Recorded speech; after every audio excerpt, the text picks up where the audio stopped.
Good morning, Churchill Chargers. We are here today to talk about course registration for next school year.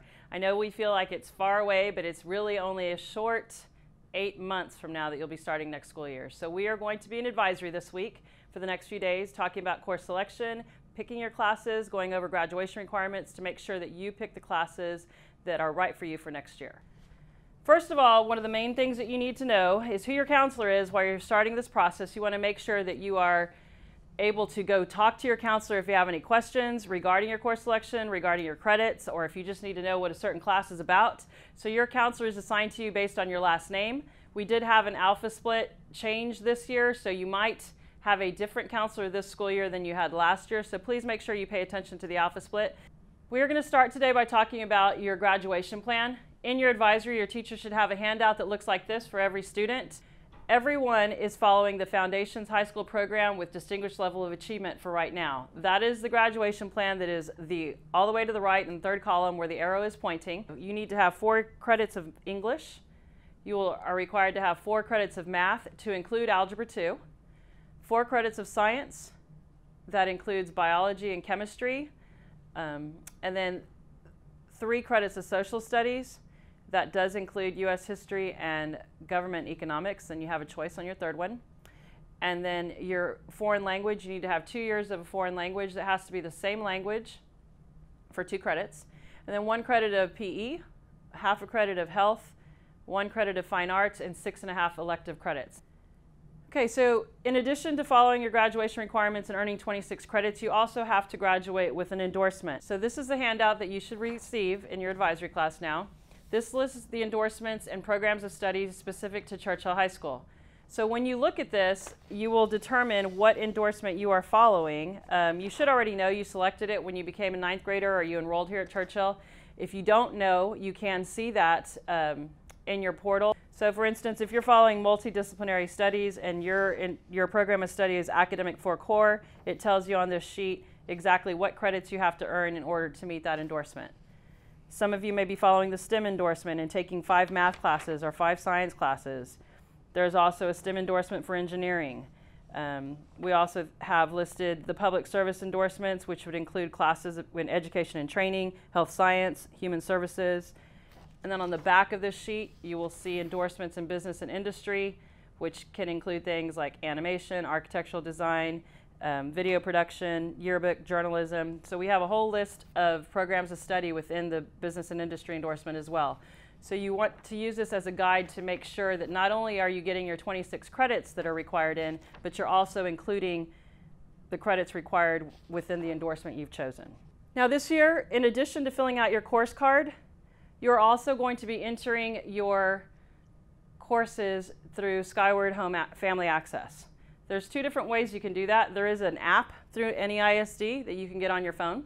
And there is also, you can go to the website, the NEISD website, and click on Skyward Family Access. So I'm going to walk you through this process. If you would like to do that now, as I am walking you through the process, you can take out your cell phone and go ahead and do this now, or you can do this later. We'll have this PowerPoint also posted on the website, so if you need to see these steps again, you can do that as well. Hopefully you all are already accessing Skyward to look at your grades and your attendance, but this is also going to be where you're going to post your courses for next year. So the first thing you do is you go to the app and you click on the icon that says Skyward Family Access, and then you're going to see the login screen. When you get to this login screen, use the exact same credentials you use to log into any computer on Northeast campus. So everyone should have access to this. If you have an issue trying to log in and it doesn't work for you, you need to come by and see us. Once you log into the Skyward Family Access, you're going to see a screen that looks like this. It has different tiles on it. And I'm going to talk to you about 2 of the tiles, are the portfolio tile and the course request tile. Okay? The first thing we're going to do is we're going to click on the portfolio tile. It looks like a little folder. Once you click on that folder, it gives you the option to download your transcript. In years past, we would give you a paper transcript. Now this is all electronic. You can pull this up anytime you want to look at it to see where you stand when it comes to your credits. So once you click on the portfolio tab, our tile, then you're going to click on this down arrow to download your transcript, and it will come up like this. Your transcript will show in that window. So let's talk a little bit about what your transcript has on it and how you can use it to help you determine what classes you take next year. The transcript's going to have your name on it. Obviously this one doesn't because it's just a sample. So it would have your name at the top and your ID number, and then it's going to list for you every class that you've taken for high school credit, and it's broken down by subject area. You'll see what English classes you have credit in, math, science, social studies. Then you also see PE, foreign language, fine arts, career tech, which elective credits. In addition to what your credits that are on your transcript, you also will see at the bottom left, you see your class rank and your GPA and the date in which that is posted. Once you have reviewed your transcript and you have compared it to the graduation requirement sheet and you have figured out, okay, this is what I'm going to register for, you've looked at the course card, you've written down your selections, and it's time to enter your courses. Okay, so you're going to go back to the home page. There's a little house at the top of the family access. You click on that house, it'll take you back to this home screen, and you're going to click on the next tile called Course Requests, and that is where you go to enter your courses for next year. Once you click on that tile, you're going to get a list of courses that populate on the left-hand side, and in that box, you're going to put in the course number of the course that you want to add to your schedule for next year. When you want to look up a class, the first thing you have to put in that box is an H, and the H stands for a high school course. So you just put an H and then the number of the course you're interested in choosing. So I have an example there. For instance, if you wanted to add Algebra 2 to your schedule, you would enter H2323. You get the course number from the course card, which you are also receiving an advisory today. There's a course number next to every course, and that is how you are going to look them up. So if you put in H2323, then you would click in the middle of the screen. There's a little button that says Add. You would click Add. Once you click Add, you're going to see that that course has now been added to the right-hand side of the screen. It says Algebra 2. Okay? You're going to continue this same process until you have all 7 courses listed, and your 8th class is going to be lunch. Everybody has to include a lunch, and the lunch course number is 9650. So everybody has to add lunch into their list of courses. So you should see 7 classes plus lunch. Once you have added all 7 courses plus your lunch, you are going to click in the top left where the arrow is pointing, where it says Submit Courses. Once you submit your courses, you will see a list of the 7 classes you've requested. You can print that out, or you can always access it and see what you have requested. You can make changes up to this until February the 15th. Okay, students, so now you have 3 things to reference while we are going to be talking about course registration. You have your list of graduation requirements. You also have the Churchill Endorsements handout. And now you also should have your course selection card. Top of your course card, you're going to go ahead and fill in your last name, first name, middle initial, your ID number, your current grade level, and your phone number. The phone number part is very important because if we have any questions over the summer, a class doesn't make, or we're not going to offer it, and we want to call you to ask you a question, we want to be able to contact you. So please make sure you include your phone number. Next, you will see there is a box there for you to enter 7 classes. First semester and second semester. Sometimes the classes are full year, so it would be the same course number all the way across. Sometimes they're semester courses where you have like a PE that's half a credit and a health that's half a credit. So it might change from one semester to the second semester. In addition to that, you're going to enter 2 alternate classes. The alternate classes are very important. If a class doesn't make, or if it's full, or we have to put you in another class, you want to make sure that you select alternate classes that are classes that you would really be interested in taking. Then there's a place for you to sign and your parents to sign, because it is important for you to share your decisions or have conversations with your parents about the classes that you're choosing to take for next year. Now, when you look at the course card, it is organized by subject, and I'm going to go through and point out where the things are on the course card, and I just want you to see that there's a column with the course number as well as the title of the course, and then the grade level in which a student should be able to take that class. The front of the card has all the core academic areas and your foreign languages, and the back of the card does have athletics and other electives. There is a legend at the top of the card because next to the course number there might be some symbols that indicate different things. Advanced courses, a teacher's signature may be required. There might be an application that's needed for that particular course. There might be an AP agreement that's required. It may be an on-ramps course for dual credit, or the S indicates summer reading assignments. Let's start with English. The front of the card, your English options are listed there. If you're in English 1, your next course is English 2. If you're in English 3, next course is English 4. You do have options when it comes to level of pre-AP AP, GT, so you get to decide what level of course you want to take. So if you look through your English classes now, and then you can write at the top of your course card what English class you want to take. Make sure that you include the course number. The next section is math on the bottom left-hand side of the card. So there's a sequencing for math. If you are currently in algebra, your next course is going to be geometry. If you're in geometry, your next course is going to be Algebra 2 or Math Models. You are going to want to have a conversation with your teacher to determine what course is the right course for you. If you're currently in Algebra 2, you have many other options. You could take pre-calculus, college algebra, statistics, statistics AP, algebraic reasoning, math transitions. And then if you're currently in pre-cal, you have the option of college algebra, statistics, AP stats, or calculus AB or BC. Again, these are conversations to have with your current math teacher to make sure that you're signing up for the appropriate math class for you for next year. Science, you have several options as well. If you're currently in biology, your next sequence course would be chemistry or physics. If you are in physics, your next course would be a science elective. If you're a student that took biology, you could take IPC next or chemistry, depending on the conversation you have with your teacher. So then we have several different science electives. We do have 2 on-ramps courses for Physics 1 and Physics 2. On-ramps is kind of a dual enrollment with UT Austin. You actually are earning you have the possibility of earning college credit by taking the on-ramps course. This is a class that you would want to talk to your current science teacher about if you would be a candidate that would be a good candidate for this class. Social studies, you have to remember you need 3 credits to graduate in social studies. The required courses are going to be U.S. history and government economics. The other one is you have an option between world geography or world history options. There are different levels. World geography has a pre-AP and it also has an AP human geography. World history has a pre-AP and an AP as well. So you can decide between those two which you would like to take. And then we also have social study electives. Psychology AP, European History AP. There is a new social studies class being offered next year called Personal Finance Literacy.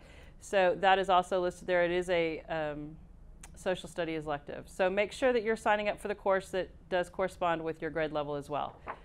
So at this point, you could have written in your English, your math, your science, and your social studies credit for next year. In addition to those core academic areas, we do have other classes that are required for graduation.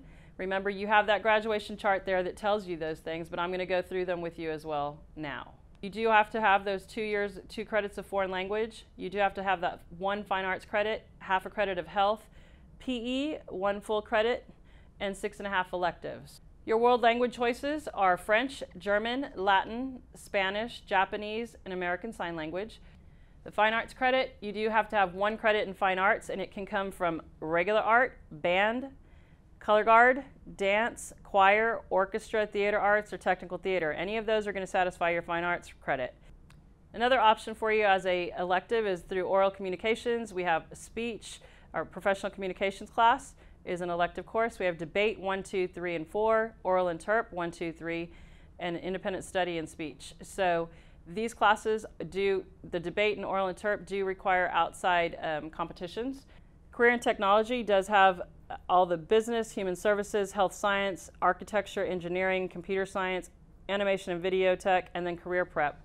So if you look on the back of your course card, that's where you're going to find all of these electives. And they do have a heading above each one. Remember, you do have to have 6.5 elective credits. So depending on what your endorsement is, you might have to take courses in a certain area. You need to look at your endorsement sheet to see what courses are required if you're in the business and industry endorsement or the public service endorsement.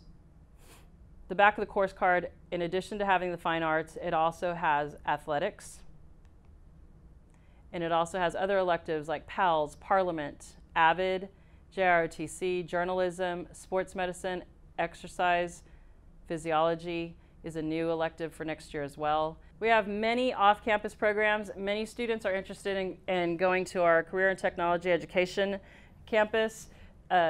If you are interested in being in any of these programs that are listed on the bottom of the back of the card, auto technology, the nursing assistant, dental assisting, EMT, they have a whole health field out there. They also have a construction, manufacturing. So if you're interested in these programs, there is an application that you have to complete before the end of the month, and it's listed there at the bottom. It's through neisd.net/ctech, and it's just an application that you will fill out. Now, if you're interested in this, you can put it on your course card. Notice that most of these classes do award 2 credits, so you want to make sure you leave 2 credits, 2 spaces in your course selection for these classes. You can write it in on your course card, but because we don't know for sure that you've been accepted to the program yet, you want to make sure and give us alternate classes so that if you don't go into the program, we do have alternate choices for you. Athletics, if you are wanting to be in athletics for next year, make sure you sign up for the course that corresponds to the grade level you're in next year. If you're new to athletics, it does require a coach's signature. If you played this year, then you can go ahead and sign up for the next year's course. But if you have not played, then you need to talk to a coach and get permission to get into that athletic program. So these are some programs that will require an application: off-campus PE, senior early release, medical professionals academy, automotive technology academy, manufacturing cluster, aerospace academy, Hallmark aeronautics and aviation, PALS, and Parliament. So if you are interested in any of these courses, then you do need to have an application that's filled out to get into these programs. Dual credit is another opportunity for students. For most of our juniors and seniors have this option available to them. If you are planning on taking English 4 AP, US History AP, or college algebra, dual credit is an option for you. Dual credit means that you would be taking a college level course in high school. Basically, you start a transcript at San Antonio College while you are earning credit in high school.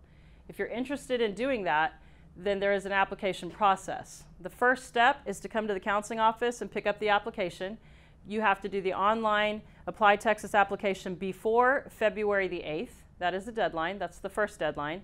Once you complete that portion of the application process, then you will take a TSI placement test, and then you will submit the second packet of information by March the 8th.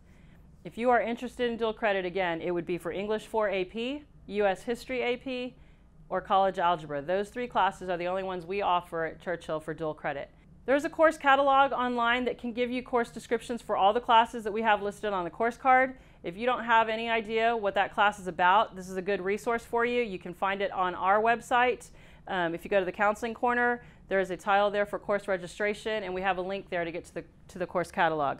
So it is really important that you have conversations with teachers, with other students that have taken those classes, with your parents. Make an informed decision about what classes you want to take next year. The final step in your course registration process is to enter your course selections in Skyward Family Access and to turn your completed course card in to your advisory teacher. So if you have any questions, again, your counselors are going to be available to you during lunch periods. We don't want to take you from academic class in order to talk about this, but we're available during your lunch period, before school, after school, to help you. And if you fill out your course card today and you have it all filled out, all 7 courses listed there, you can take a picture of it, and that way you have that with you when you go to the Skyward Family Access to be able to enter your courses. So just remember to make sure you write down the actual course number and the course title on your course card. That will help you. Thank you.